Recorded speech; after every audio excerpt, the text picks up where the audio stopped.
Welcome back. We're into the final block, Jeff. We want to wrap up our Governor's Challenge coverage, but we're looking forward to a lot more tomorrow. We got a lot more local teams in action. We got Easton, we got Pocomoke still trying to get that first win. Maybe they can do that tomorrow when we watch. Yeah, we're going to have that Pocomoke team playing at 10 o'clock. I know I'm going to be out there covering that game over at the Civic Center. You're going to be out there as well? Yeah, I'll be there for the Easton game. At 10 o'clock for the Easton game. We got Sussex Tech in a bracket championship, so hopefully they can bring home a bracket championship. Not a great show in Dover, also in a bracket championship. So it always kind of seems like the Governor's Challenge, only my second year, it really starts to just fly by. I mean, you hit day one, absolutely, and then all of a sudden you're at day well, not day 5 this year, day 4, for this year. Now we're going to be located inside at 6 o'clock for our news at 6. But Daniel Johnson, tell me that we're not going to get rained on our way into the Civic Center.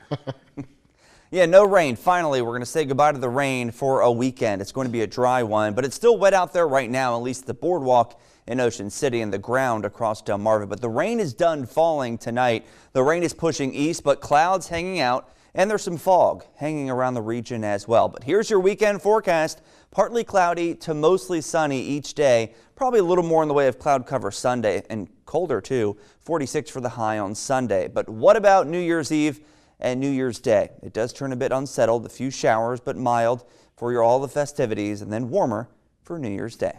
Guys? Thanks so much, Daniel. All right, that's all the time we have for this episode of Delmarva Sports Insider, but thank you so much for watching. That's right, and be sure to keep up with us all week long at 47 ABC Sports on Facebook and Twitter. Happy New Year.